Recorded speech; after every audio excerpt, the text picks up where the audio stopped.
कुठे झालो आता आम्ही? कुठे जाणार? आम्ही पंढरपूरला झालो.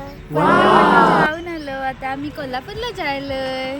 हां, मजा आली ना फार? हां, आम्ही खूप मजा करायलोय. हां. आणि आणि काय सांगणार तू? आम्ही लाईक करा, सबस्क्राईब करा. सबस्क्राईब करा. नमस्कार मंडळी, मी स्नेहल पुन्हा एकदा नव्याने माझ्या यूट्यूब चॅनलमध्ये तुम्हा सर्वांचे स्वागत करते. तर हा आहे आमच्या देवदर्शन सिरीजचा दुसरा पार्ट, म्हणजेच दुसरा दिवस. जसं की तुम्ही लास्ट ब्लॉगमध्ये पाहिलंच असेल, तर आम्ही तुळजापूर, अक्कलकोट, सोलापूर व पंढरपूर येथे दर्शन घेऊन तेथे स्टे केला होता व दुसऱ्या दिवशी आम्ही फ्रेश वगैरे होऊन पुढच्या प्रवासासाठी निघालो. तर हे आहे आमच्या दुसऱ्या दिवसाचे पहिले ठिकाण, नृसिंहवाडी, ज्याला नरसोबाची वाडी म्हणून ओळखलं जातं. दत्तप्रभूंचे दुसरे अवतार म्हणून ज्यांना ओळखले जाते अशा नृसिंह सरस्वतींच्या नावाने ओळखल्या जाणाऱ्या या क्षेत्राला दत्तभक्तांमध्ये दत्तप्रभूंची राजधानी म्हणून स्थान आहे. तर हे मंदिर कृष्णा व पंचगंगेच्या नयनरम्य स्थिरावर स्थित आहे. तर आम्ही सर्वांनी दर्शन घेतलं. दर्शन खूपच छान झालं.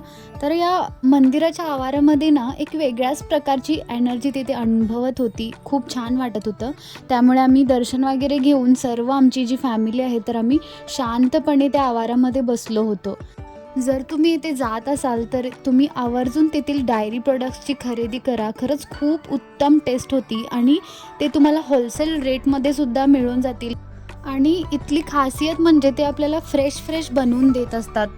आणि बाकी ज्वेलरी, बॅग्स वगैरे खूपच रिझनेबल प्राईसमध्ये तेथे मिळून जातात. त्यानंतर आम्ही अशा मंदिरामध्ये गेलो होतो जे की महाराष्ट्रातील व कोल्हापुरातील शेवटचं ठिकाण आहे. रस्ता वाकडा करून या मंदिराला यावं लागतं, त्या पद्धतीने हे आहे, कारण जाता जाता हे मंदिर बघणं शक्यच नाही. खूप दिवसांची माझी ही इच्छा आज पूर्ण होणार होती, त्यामुळे मी खरंच खूपच हॅपी होते. तर आता आपण आलेलो आहोत खिद्रापूरमधील कोपेश्वर मंदिरामध्ये. तर या मंदिराचे नाव कोपेश्वर असे का पडले यामागची पौराणिक कथा आपण जाणून घेऊयात. प्रजापती दक्ष राजा म्हणजे शंकरांची पहिली पत्नी सती हिचे वडील. तर यांना शंकर व सती यांचे लग्न आवडत नसायचे, म्हणून ते नेहमी शिवावर चिडून असायचे. तर प्रजापती दक्ष राजांना सर्व मुली होत्या, त्यांना पुत्र नव्हता, म्हणून मुलगा होण्यासाठी त्यावेळी त्यांनी एक पुत्र कामष्टी यज्ञाचं आयोजन केलं होतं. त्यावेळी त्यांनी शंकराला इन्व्हाइट केलं नव्हतं. शंकर एक माणिक देवता असल्यामुळे ते कोणत्याही कार्यक्रमाला जात नव्हते. तरी सतीच्या हट्टापुढे ते म्हणाले की तू नंदीला सोबत घेऊन जा. ज्यावेळी सती नंदीला घेऊन त्या यज्ञाच्या ठिकाणी पोहोचते तेव्हा तेथे प्रजापती दक्ष राजा व तिच्या बहिणी तिचा खूप अपमान करतात. तेव्हा ती त्या यज्ञात आहुती घेते.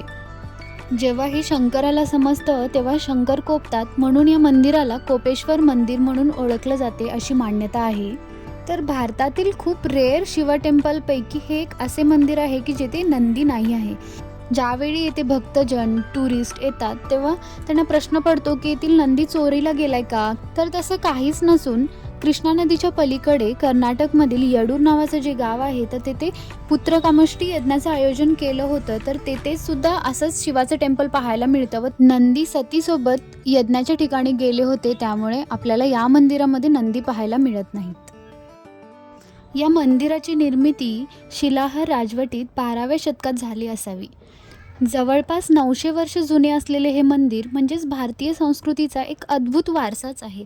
या मंदिराची रचना पाहता हे संपूर्ण मंदिर 15 हत्तींनी आपल्या पाठीवर उचलून घेतलेले आहे असे दर्शविण्यात आल्याचे आढळून येते. औरंगजेबाचा मिरज येथे सैन्यतळ असताना त्याच्या आज्ञेने या मंदिरातील शिल्पांची मोठ्या प्रमाणात मोडतोड करण्यात आली आहे. तरीही आज अस्तित्वात असलेल्या शिल्पांचे सौंदर्य डोळ्यात भरण्यासारखे आहे.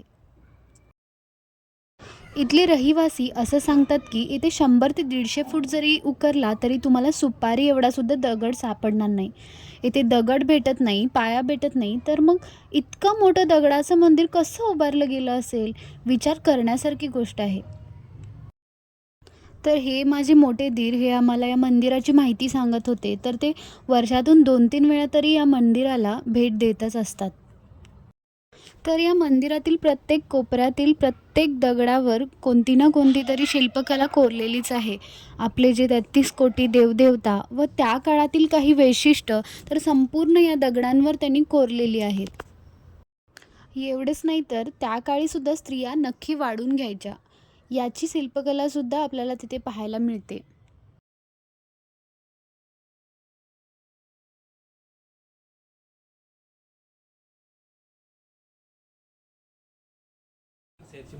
तर हे आहे या मंदिराचे दक्षिण द्वार. तर येथे आपल्याला 7 द्वारपाल पाहायला मिळतात आणि त्या स्त्रिया आहेत. या मंदिरामध्ये एकूण 12 शिल्पलेख असून ते संस्कृतमध्ये आहेत व त्याची लिपी देवनागरी आहे. मोगलांनी पहिला मंदिर तर इथे तुम्ही बघू शकता, तर या मंदिरावर आपले सगळे म्हणजे सगळेच 33 कोटी देवांच्या मूर्ती इथे कोरलेल्या आहेत आणि त्याची तोडफोड सुद्धा झालेली आहे. तर हे तुम्ही पाहू शकता.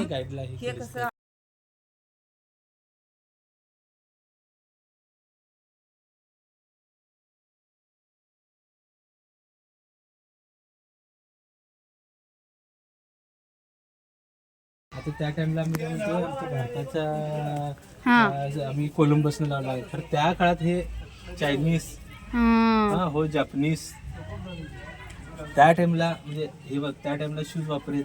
बरोबर. त्या टाइमचं म्हणजे त्या टाइमाच माहिती त्यावेळेस 7व्या शतकात माहिती होती लोकांनी ही लोक आहात म्हणून. हो हो हो.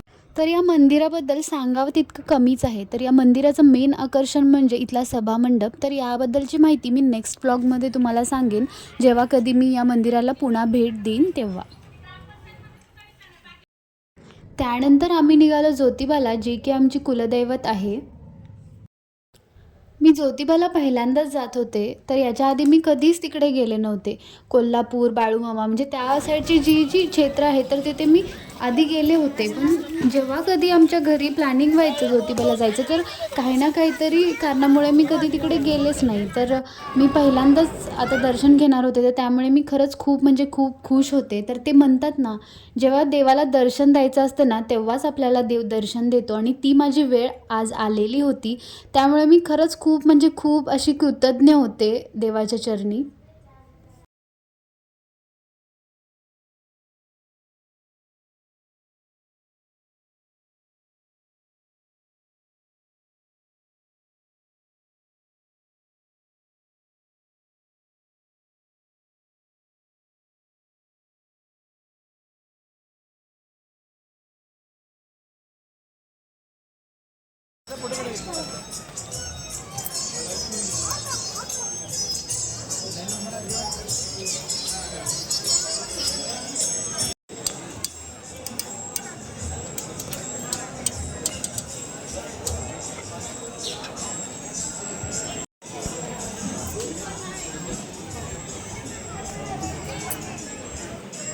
दर्शनासाठी भाविकांची खरंच खूपच गर्दी होती.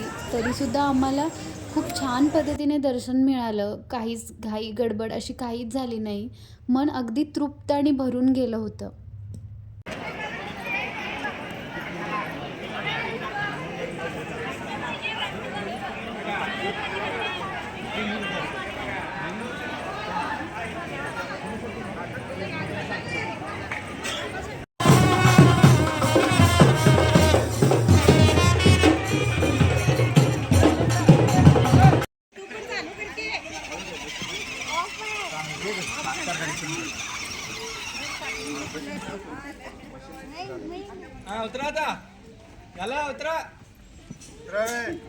त्यानंतर आम्ही आलो कोल्हापूरला. महालक्ष्मीचं दर्शन घेतलं. आम्ही नेमके आरतीच्याच वेळी पोचलो होतो, त्यामुळे आम्हाला खरंच खूप म्हणजे खूप छान पद्धतीने दर्शन भेटलं. त्यानंतर आम्ही जेवण वगैरे करून आमच्या घरी निघालो. ब्लॉग आवडला तर लाईक, शेअर, सबस्क्राईब करायला विसरू नका. Bye bye.